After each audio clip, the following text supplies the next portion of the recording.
Hello, everyone. Welcome back to my channel. My name is Paola, and today I'm really happy to be interviewing the one and only Viano Oniomoh. Introduce yourself and tell us a little bit about your latest release, Portal to Pleasure. Hi everyone, my name is Viano Oniomoh. I am a Nigerian indie author. My latest release, Portal to Pleasure, was actually inspired by a meme. And in the meme, it says a woman's pleasure can open a portal to hell. And I remember one of my mutuals, Kai, on Instagram, I posted it on my story and I was like, wait a second, like this sounds like an idea. And she DM'd me and she was like, write it. She was like, yeah, that does sound like an idea. So that was it. Like, if you know me as a writer, you know that if I have an idea and I want to write it, if I'm on the fence about it, I just need one fan, just one person to be like, write it, and I'm writing it. That's all the encouragement I need.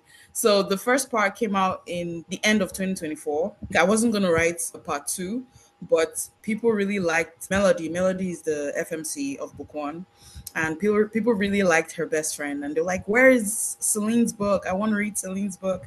So I was like, "Okay, you know what? I had a very vague idea of if Celine finds out that Melody is dating these three supernatural men from a different dimension, like what's her reaction gonna be? Is she gonna wanna date guys of her own?" And that was how the second book, Portal to Pleasure, number two. I feel very smart for doing that. That was how the second book, Portal to Pleasure, was born. First of all, I love that it started with a meme. I love that you just need one cheerleader to write it. What about Monster Romance intrigued you, and what about it made it like perfect for these two books? The Portal to Hell part of it, I have already written about demons. That's my Sweet Demon series. So I had to think like, what kind of supernatural creature can I write about? Because if it's a portal to hell, all I could think of was demons. But I didn't want to be cliche, so I had to think outside the box, and I came up with a werewolf, a fae, and a demon. Because hell. And then the second one, I didn't want it to be too similar to the first one, so the second one is an orc, an incubus. I've always wanted to write about an incubus. I've been told that my spicy scenes are very intense. So I was like, an incubus with just times 100. And I really wanted to write that. So yeah, that's why I made them monster romances. Sweet Thank you. Vengeance is probably one of my favorite romance books of all time. Oh, It's thank so you. good. I love how vivid it felt. It's very atmospheric as well, and I love the lore, which I also love in Portal to Pleasure. Thank So, you. can you talk a little bit about where you draw your inspiration for the monsters? What kind of lore you like to include? For the Sweet Demon series, that's the first ever monster romance that I have ever written. All I remember thinking is I wanted to write about demons. And fun fact, Sweet Vengeance was supposed to be like Portal to Pleasure in the sense that it was supposed to be just spicy times. There was no plot. It was supposed to be, oh, she summons this demon for revenge, and then they bang, and then that was the end of the story. But when I started thinking of, oh, so where did these demons come from? What's his backstory? What's her backstory? Like, why is she summoning this demon? What's the process of summoning the demon? How long can he stay? Once I started asking all these questions, that's when the actual plot was born. Especially how serious Joy's backstory is, being sexually assaulted. I thought, okay, I can't just do that in 10,000, 20,000 words and then just brush it aside like nothing happened. So, because of how serious it got, that's why Sweet Vengeance became longer. For Portal to Pleasure, originally I was going to call it Portal to Hell to match with the meme, but I thought, oh, hell, it just feels very cliche, and if I call it hell, then I'm restricted to using demons only. I can be creative with the demons, but it's going to be just demons, and I didn't want to repeat the demons, so I just called it Portal to Pleasure. I was deliberately vague about where these creatures are coming from because I didn't want a situation where readers are going to start asking, what about the world? Like, where are they coming from? Can we visit or something? And this was literally just for the spicy times. So I deliberately didn't write about the world, but yeah, I did think about the world, and I thought of it as like a parallel universe that has all these like fantasy creatures, and that's where they live. So you can think of it as hell, but not really hell. I might in the future, I might write like an extra epilogue where they actually go and visit the other world, because I think that would be nice to see. Yeah, I just don't want to do too much because I don't want to promise, and then people are looking forward to it and they're like, "Hey, where is it?" And I'm like, "Hey, I'm sorry, guys, it's not coming." So yeah, because there's different types of creatures.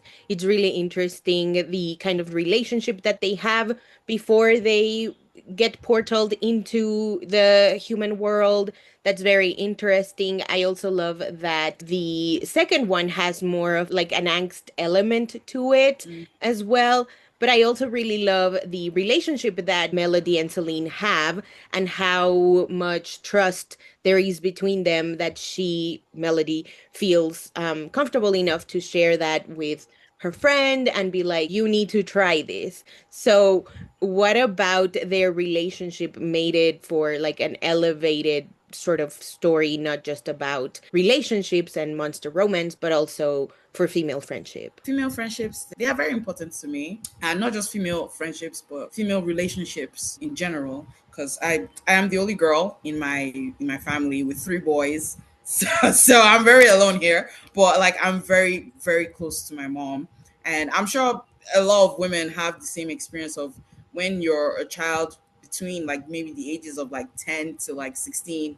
Your relationship with your mom is very rare that it's good because of misogyny. So it's when you get older that you start seeing things in hindsight. Maybe you understand your mom better. So those kind of relationships are very important to me, which is why Celine and Melody's relationship is the way it is. And also, I am asexual and aromantic.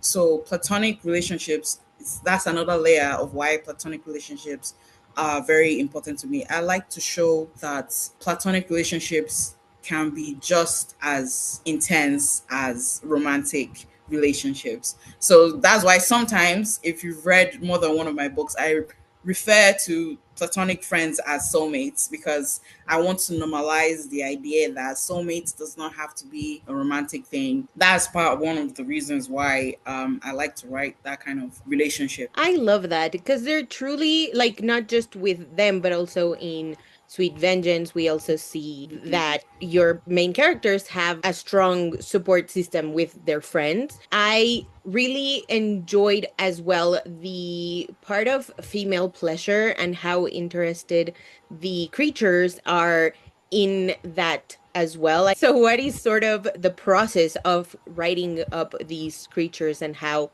attentive they are to their female companions? I grew up reading a lot of fan fiction, and if there's one thing you know about fan fiction is that the authors of fan fiction are very big on consent. That's one thing I've noticed anyway.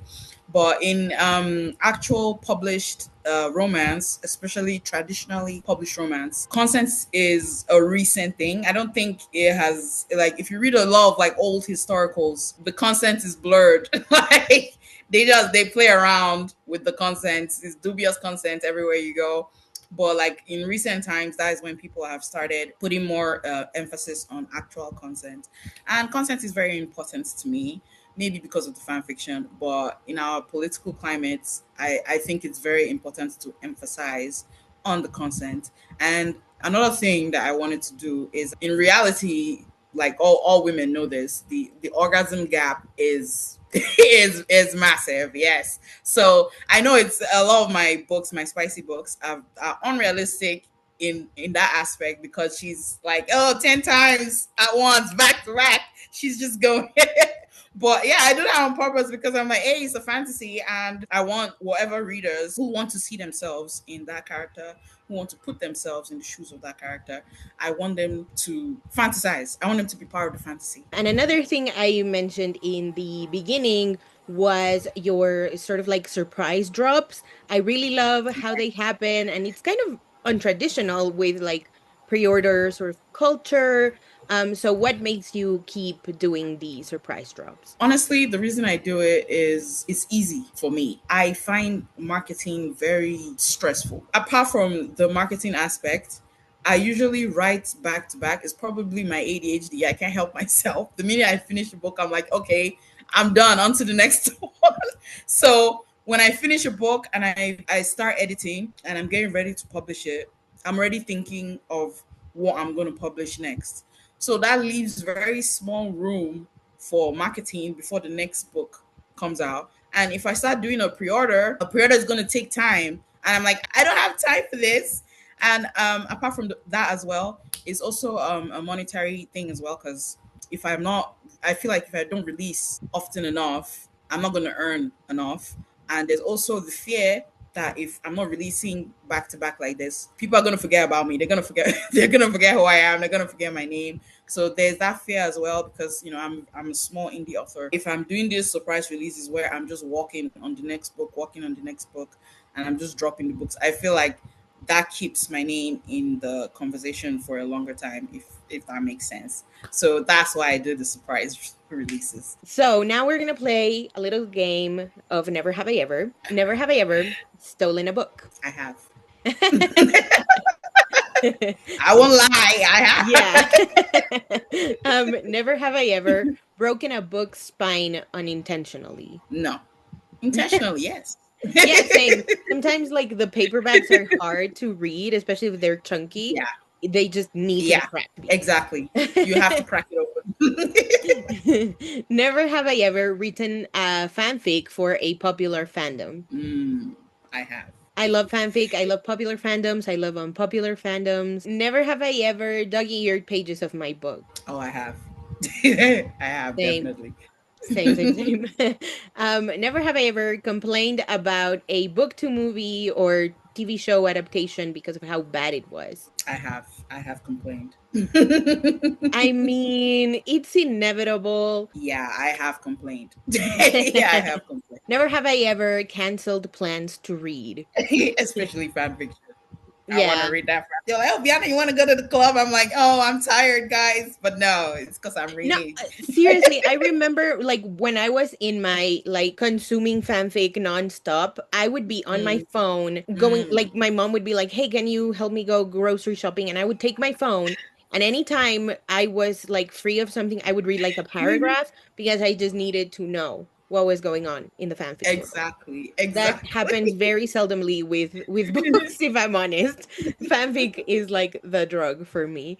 It's Um, so good. Yes. what do you hope readers take away from the Portal to Pleasure series? A lot of readers still have this mental, should I call it a barrier, where they don't treat erotic stories or erotica, erotic romance, anything that has that erotic label. They don't see it the same as, a genre romance, a genre fantasy, So I feel like what people should try and take away is that if you read a story that is labeled erotica or labeled an erotic romance, you should review it for what it is and you shouldn't see it as less because it's an erotica. Because I have seen reviews where people have tagged me and they're like, "Oh, the only reason I didn't give this 5 stars is because it's an erotica or it's just sex." And I'm like, "Okay, but like that's why you read it. That's why you read it." That's So genre. I feel like people these days exactly, don't know genre. And so they complain exactly. about things that are normal for the genre. And Yeah. also, people stop tagging authors in negative reviews. You guys are weird. Stop doing that. But please, venture out of your reading conventions, read more demon romance, monster romance. I promise you, and especially if you're reading Viano Oniomoh's romances, monster romances, you are in for a treat. The Thank you. atmosphere, the lore, the creatures, the love, it's so, so good. Big, big shout out to you. Please support more indie authors. I will leave in the description below the links to Viano's website. Thank you so much for coming on. I love talking to you. See you in the next one, the next time Viano Oniomoh drops a surprise release. We shall be here. Bye. Thank you. Bye.